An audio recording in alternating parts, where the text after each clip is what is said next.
제가 주중에 이렇게 안 바빴어요. 시간이 좀 있었어요. 그래서 우리 권사님께서 얘기하신 폭삭 소가수다를 조금 봤어요. 네. 근데 아직 폭삭 소가수다라는 제목이 왜 그런 제목이 붙었는지 아직은 몰라요. 아직 앞에 부분만 좀 몇 편을 봐가지고 잘 모릅니다. 예전 시대를 배경으로 만든 드라마여서 옛날 생각을 좀 많이 하게 되는 것 같아요. 근데 저는 진짜 공감하는 진짜 장면이 있었어요. 선생님이 차별하잖아요. 그렇죠. 조금 더 잘 살고 학교에 더 많은 것들을 지원해주는 그 반장 뽑는 선거를 했는데 그 여자 주인공이 더 많은 표를 얻었습니다. 그럼 반장이 돼야 되잖아요. 그런데도 불구하고 표를 덜 얻은 집에서 지원을 많이 해주는 아이가 반장이 돼요. 근데 저는 진짜 그거 보면서 정말 공감했어요. 왜 그러냐면 저 초등학교 3학년 때 저희 어머니가 학교를 다녀갔거든요. 그 다음날 제가 반장 됐어요. 그래서 그 장면이 진짜 저는 정말 와닿더라고요. 네, 와닿아요. 근데 이제 그 주인공들이 이제 가출하거든요. 이제 제주도에 사는 친구들인데, 그 여자 주인공이 아버지가 없어요. 근데 어머니까지 돌아가신단 말이에요. 그러니까 주위에 아무도 없어요. 그 작은 아버지가 그 여자 주인공에게 얘기하죠. 너 공장 가야 된다. 그 공장 가서 받는 월급을 반은 이 집으로 보내라. 장손이 있는 집이니까. 그렇게 이야기를 합니다. 근데 공장은 정말 가기 싫고요. 그리고 갈 곳이 정말 없는 거예요. 그 남자 주인공한테 이제 울면서 그 얘기를 하는 거죠. 나는 갈 곳이 없어. 그랬더니 그 남자 주인공이 마음을 먹죠. 그리고 야반 도주를 하게 돼요. 집에 있는 그 귀금속들을 훔쳐가지고 그걸 가지고 부산으로 이제 떠나게 돼요. 근데 하여튼간 그 우여곡절 약간 좀 에피소드들이 좀 재미를 좀 더하게 해서 여러 가지 에피소드들이 있죠. 그런데 결국에는 잡혀요. 그 친구들이 그 미성년자이기 때문에 주민등록증이 없어요. 그래서 어디 가나 다 걸리게 돼 있습니다. 그래서 결국에는 다시 집으로 돌아오죠. 집으로 돌아와서 학교에 이제 돌아가야 되잖아요. 학생들이니까. 근데 그 징계가 달라요. 제가 그 징계에 대해서 제가 잘합니다. 겪어봤기 때문에. 저희 때는 태학이 있었고요. 그 정학이 있었는데 유기정학과 무기정학이 있었습니다. 그래서 유기정학은 어느 정도 시간이 지나면 시간이 정해져 있어요. 그 시간이 정해진 그 시간이 지나면 다시 학교에 정상적으로 복귀할 수가 있죠. 근데 무기정학은 시간이 정해지지 않았어요. 그 친구가 어느 정도 반성을 하는지에 따라서 시간이 달라질 수 있어요. 그리고 또 근신이 있죠. 근신은 제일 약한 거죠. 이제 생활하면서 근신하면서 그래서 그 시간이 지나면 다시 또 학교에 복귀할 수 있도록 그렇게 한 제도인데 남자 주인공은 정학을 당해요. 그러면 여자 주인공도 똑같이 잘못했기 때문에 정학을 당해야 되죠. 근데 여자친구는 퇴학을 당합니다. 학교를 다시는 돌아갈 수 없어요. 그 이유가 여자이기 때문에 그래요. 예전에는요, 여자가 굉장히 많은 불이익을 당했죠. 거기에다가 이 여자 주인공은 부모도 없어요. 제가 학교에서 잘못했을 때 저희 부모님이 거의 학교에 가서 사셨어요. 어떻게든지 고등학교 좀 졸업시키시려고. 근데 이 여자 주인공은 없어요, 부모님이. 그러다 보니 정말 어떻게 보면 좀 속상한 그런 상황에 처해 있게 됐죠. 세상은 차별합니다. 지금 예전처럼 그런 차별이 많이 없어졌죠. 하지만 그래도 지금도 우리 세상에는 그런 차별이 남아있어요. 그런데 하나님은요, 차별하지 않으세요. 오늘 말씀 볼까요? 5절입니다. 제가 읽어볼게요. 내가 이르기를 내 허물을 여호와께 자복하리라. 주께 내 죄를 아뢰고 내 죄악을 숨기지 아니하였더니 곧 주께서 내 죄악을 사하셨나이다. 내 허물을 여호와께 자복하고요. 죄를 아뢰면은요. 너는 여자니까, 너는 남자니까, 너는 공부를 더 많이 했으니까, 아니 너는 조금 더 잘 사니까 라고 해서 차별을 하지 않으신다는 거예요. 하나님께 허물을 자복하고 죄를 아뢰는 사람은요. 그 죄악을 다 사해 주셨다 그래요.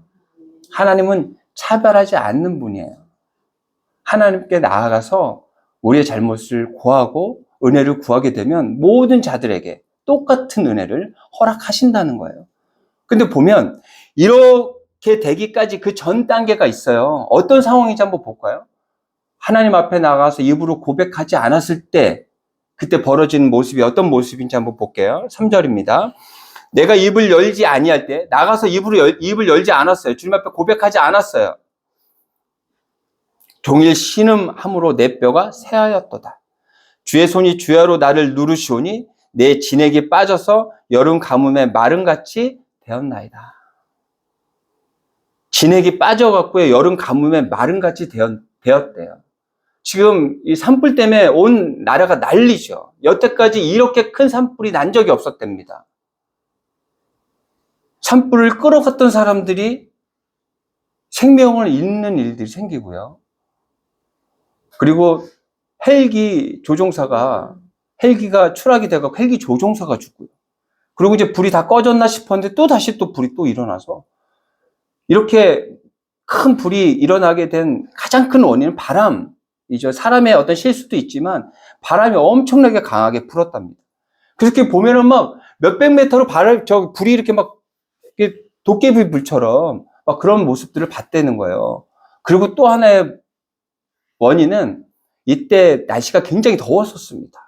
불이 날 때. 그리고 비도 오지 않았죠. 깡 말라 있었어요. 산들이 완전히 말라 있는 상태였기 때문에 이 불이 그렇게 번져버린 거예요. 가뭄에 마름같이 되었나이다. 깡 말라가지고요. 이 사람이 있잖아요. 깡 말라가지고 작은 자극에도 있잖아요. 크게 반응할 수밖에 없는 그런 상황이 되었다는 거예요. 이 반대말을 보면 시편 23장인데요. 푸른 풀밭에 누이시고 쉴만한 물가로 인도하신다. 여유가 느껴지지 않아요? 어떤 자극이 좀 오더라도, 어떤 문제가 좀 닥쳐오더라도 좀 이길 수 있는 여유가 보이지 않아요? 쉴만한 물가에서 어떤 힘들고 어려운 일들이 좀 오더라도 좀 이겨낼 수 있는 어떤 여유가 좀 보이죠. 그런데 보면 여름 가뭄에 마름같이 되었나이다. 어떤 작은 요만한 그런 자극이 오더라도 바로 폭발될 것 같아요. 이런 상황이 된다는 거예요. 그런데 이런 일들이 어떻게 벌어지냐면 그 앞에 주의 손이 주야로 나를 누르시오니.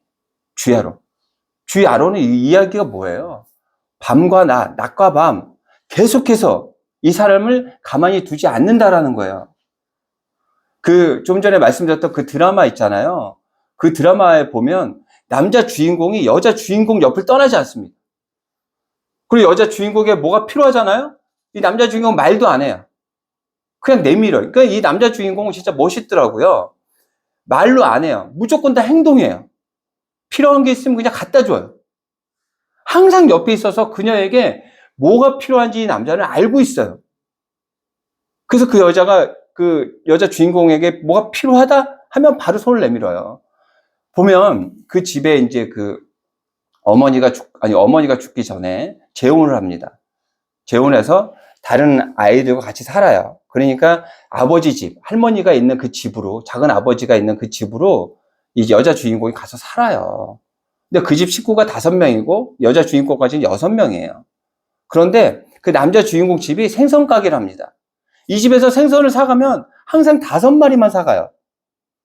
그 여자 주인공까지 6명인데. 그러니까 5개만 사가니까, 5마리만 사가니까 이 남자 주인공이, 내가 좋아하는 그 여자친구에게는 생선을 주지 않는구나라고 생각하는 거죠. 주지 않아요, 진짜. 조기새끼 한 마리도 5마리만 사와서 자기들끼리만 먹고 같이 사는 그 여자 주인공에게는 주지 않아요. 그래서 그 남자 주인공이 그 조기새끼 한 마리를, 아니 생선 한 마리를 갖다가 줍니다. 그 집 작은 아버지한테. 왜 주지 않냐고. 이걸로 같이 나눠 먹으라고. 그래서 그렇게 줘요. 그걸 어떻게 알아요? 계속해서 옆에서 지켜봤기 때문에 알 수 있죠. 그리고 그 여자 주인공에게 필요한 것이 있으면 결정적인 순간에 손을 내밀어요. 어머니가 돌아가셨을 때도 같이 울어줬고요. 가장 중요할 때마다 있었어요. 이것처럼 하나님이 우리에게 어떻게 한다고요? 낮과 밤 항상 우리와 함께 하신다는 거예요. 근데 그 남자친구가 왜 그 여자친구의 옆에서 항상 그녀를 지켰을까요? 그 이유는 뭘까요? 그녀를 사랑하기 때문이죠. 어렸을 때 좋아했기 때문이죠. 나이가 들면서 그녀를 사랑했겠죠. 그러니까 그 여자 옆을 떠나지 못했어요. 왜? 이유는 단 한 가지, 사랑했기 때문에. 하나님께서 밤낮을, 낮밤 동안 매일 우리를 짓누르고 깨닫기를 원하시는 하나님의 마음, 그 마음이 왜 있어요? 왜 누르시고 계세요? 깨닫기를 원하시고 우리를 그만큼 사랑하시기 때문에 그렇죠. 지금도 우리에게 큰 사랑으로 우리가 깨닫기를 원하시는 하나님의 사랑을 우리가 빨리 알아채야 돼요. 그래야지 주님 앞에 나아가 우리의 입을 열어서 회개와 기도를 할 수 있는 거예요. 그렇게 주님 앞에 나아가서 입을 열어서 구하게 될 때 복이 있습니다. 복이. 1절, 2절에. 우리 복 좋아하잖아요. 그렇죠? 다들 사람들 보고 왜 사냐고 물어보면 행복하기 위해 산다 그러잖아요. 근데 그 행복이 더 큰 차를 타고 더 좋은 집에 살고 더 많은 것들을 누리고 살면 행복해진다라고 생각하다 보니 착오를 많이 일으키는 경우들이 있죠. 어떤 것이 복이 있는 것인지 볼게요. 1절, 2절입니다. 허물의 사함을 받고 자신의 죄가 가려진 자는 복이 있도다. 마음에 간사함이 없고 여호와께 정죄를 당하지 아니하는 자는 복이 있도다. 죄가 있어요. 우리가 죄를 짓지 않고 살아갈 수가 없어요. 태어날 때부터 아담의 그 원죄가 우리가 가지고 태어나기 때문에 죄가 없을 수 없어요. 살면서도 죄를 안 짓는다고 하지만 하나님께서 바라지 않는 그런 죄들을 알게 모르게 지을 때가 있죠. 죄가 없지 않아요. 하지만 그런 죄들을요, 주님 앞에 고하게 되면 주님께서 그 죄를 사해 주시고 가려 주신다라는 거예요. 그것이 복이라는 거예요. 그게 왜 복이 되는지 한번 볼까요? 6절입니다. 이로 말미암아 모든 경건한 자는, 어떤 사람이 경건한 자냐면 내가 죄인입니다라고 고백할 수 있는 사람이 경건한 자인 거예요. 회개가 먼저 있어야 돼요. 주님 앞에 제가 이런 자입니다. 이런 죄인입니다. 난 그걸 고백할 수 있는 사람이 경건한 자라고 이야기하는 거예요. 하나님 앞에 나아가 기도할 때 먼저 회개해야 된다는 거예요. 왜요? 자신의 모습을 볼 수 있어야 된다는 거예요. 어떤 거울을 통해서? 하나님이라는 큰 거울을 통해서 나를 볼 수 있어야 돼요. 다른 사람들을 통해서 나를 보는 경우들도 있어요. 하지만 일부분인 거예요. 하나님은 우리를 만드셨어요. 그렇기 때문에 하나님이라는 거울을 통해서 우리가 봐야 우리의 몸을, 우리의 모습을 온전하게 볼 수 있는 거예요. 먼저 회개하는 자, 주님 앞에 고하는 자, 그들이 경건한 자라는 거예요. 주를 만날 기회를 얻어서 주께 기도할지라. 기도할 수 있어요. 진실로 홍수가 범람할지라도 그에게 미치지 못하리이다. 여러분 예전에 그 쓰나미 보셨죠? 일본의 쓰나미. 막 물이 밀려올 때 우리는 그 영상으로만 봤잖아요. 그래도 얼마나 두렵습니까? 완전 공포에 떨잖아요. 근데 그곳에 있었던 사람들은 어떻게 될까요? 어떤 공포가 있을까요? 얼마나 두려웠을까요? 지금 그 산불이 있는 곳에 차를 운행하면서 블랙박스에 찍힌 영상을 본 적이 있어요. 이게 진짜 장난 아닙니다. 막 불이 막 양쪽에서 막 몰아치고요. 그 공포가 얼마나 극에 달할까요?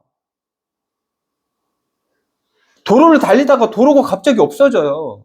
싱크홀 이번에 오토바이를 타고 가던 사람이 투잡하는, 그렇게 열심히 살았던 사람이라는데 그곳에 빠져서 결국엔 나오지 못했잖아요. 이런 정말 공포스러운 그런 상황들이 있어요. 그렇기 때문에 우리는 내일을 걱정하고 그 미래 때문에 두려워하고 걱정 근심하며 살아가는 건 아닌가라는 생각을 합니다. 그런데 하나님께서 범람할지라도 그에게 미치지 못하게 그 피할 곳을 주신다라고 말씀하셔요. 그러면서 이렇게 얘기하시죠. 7절에 주는 나의 은신처이오니 환난에서 나를 보호하시고 구원의 노래로 나를 두르시리. 하나님이 나의 은신처래요. 그렇게 공포스러운 그런 두려운 일이 있더라도 내가 피할 곳이 있는 거예요. 어디요? 하나님, 우리 주님이 나의 은신처가 되신대요. 그래서 우리는 세상 사람들과 좀 달라야 돼요. 내일 걱정하고 근심하는 사람들이라면 우리는 하나님과 함께 하시기 때문에, 하나님이 나와 함께 하시기 때문에 내일을 두려워할 필요가 없죠. 왜요? 하나님이 나와 함께 하시기 때문에. 그분이 나의 은신처가 되어 주신다 그래요. 그리고 또 이렇게 이야기하십니다. 8절입니다. 내가 내 갈 길을 가르쳐 보이고 너를 주목하여 훈계하리로다. 제가 주중에 현관문 그 안쪽에, 제가 그 필름 붙이는 곳 중에 현관문 안쪽에 많이 붙입니다. 현관문 안쪽에. 특히 이제 포인트를 또 주기 위해서 많이 붙여요. 그래서 이제 그 안쪽에 이제 붙여달라고 하는 분이 있어서 집 근처 걸어서 가도 되는 곳이었어요. 가서 이제 상담을 했죠. 가가지고 이제 다음날 이제 작업하기로 하고, 그리고 그 색깔도 다 정했어요. 그래서 그날, 다음날 가야 되니까 필름 가게 가서 그 이제 사용할 필름을 이제 잘라가지고 이제 왔죠. 그리고 이제 가려고 했는데 저녁에 연락이 왔습니다. 아무래도 내일은 힘들 것 같고 한 2주 후에 해달라는 거예요. 관계없죠. 그때 해주면 되니까. 크게 시간이 많이 드는 거 한 2-3시간 정도만 할 수 있는 거니까. 알겠다고. 그렇게 결정이 됐어요. 근데 갑자기 또 연락이 왔습니다. 색깔이 좀 너무 진한 것 같아요. 그래서 다른 색깔로 하면 안 될까요? 이렇게 이야기를 합니다. 근데 잘라서 왔기 때문에 그 색깔인지 못 써요. 그럼 저는 이중으로 필름값이 들어가야 되는 거예요. 그럼 저는 손해를 보겠죠. 하지만 그분은 많은 돈을 내고 하는 일이기 때문에 마음에 드는 색깔로 하면 좋겠죠. 그래서 제가 믿음 있는 사람이잖아요. 그래서 원하시는 색깔로 고르시면 그 색깔로 해드리겠습니다. 그랬더니 그분이 이제 미안한 거예요. 왜 저한테 그러는 거죠? 결정 장애가 있다는 거예요, 자기가. 그래서 이런 일이 벌어졌네요. 죄송합니다. 이렇게 얘기를 해요. 근데 우리 모두 그렇지 않습니까? 뭔가 결정할 때 좀 어렵지 않아요? 뭐 음식 하나 먹으려고 해도 이거 먹을까 저거 먹을까, 또 어떤 것도 선택했을 때 그 다음에 일들이 어떻게 벌어질까까지 또 생각하면서 뭐 하나 결정하는 것들이 굉장히 쉽지 않습니다. 근데 그 결정하는 일들이 계속해서 벌어져요. 그렇죠? 당장 먹어야 될 것, 사야 될 것, 입어야 될 것, 누려야 될 것, 하여튼간 결정해야 될 일이 너무너무 많아요. 근데 그 갈 곳을 하나님께서 알려주신다고 지금 말씀하고 계시는 거예요. 내가 내 갈 길을 가르쳐 보이고 너를 주목하여 훈계하리로다. 우리를 훈계해 주신대요. 내가 어느 쪽으로, 어느 방향으로 가야 옳은 길인지에 대해서 정확히 알려주신다. 이렇게 얘기했어요. 저는 하나님이 나타나지 않아서 언제 얘기해 주시는 거예요? 성경에 있잖아요. 벌써 주셨어요. 특별 계시예요. 우리에게 주신 이 말씀을 통해서 우리는 우리의 갈 길을 알 수 있는 거예요. 훈계하고 계시는 거예요. 우리는 믿음으로 나아가게 되면 하나님께서 바라시는 곳으로 나아갈 줄 믿습니다. 그리고 또 이렇게 이야기합니다. 너희는 무지한 말이나 노새같이 되지 말지어다. 그것들은 죄갈과 굴레로 단속하지 아니하면 너희에게 가까이 가지 아니하리로다. 노새와 말은 있잖아요. 죄갈과 굴레를 씌워야 돼요. 그래야 끌고 갈 수가 있어요. 우리도 하나님께서 있잖아요. 마음만 먹으시면 우리를 이렇게 끌어 당기실 수 있어요. 보세요. 주야로 나를 누르시오니 내 진액이 빠져서 여름 가뭄에 마른같이 되었나이다. 하나님께서 생각하시고 계획하신 일들이 있으면 우리를 그곳으로 인도하실 수 있어요. 그런데 이렇게 되면 어떻게 되냐면 10절입니다. 악인에게는 많은 슬픔이 있대요. 슬프대요. 왜? 자신이 가야 할 길을 하나님께서 틀렸다고 하나님 길로 가게 하니 이 사람 슬플 거 아니에요. 그렇죠? 근데 여러분들의 삶을 어떻게 가시기를 원하세요? 그렇게 끌려가는 그런 인생이 되고 싶으세요?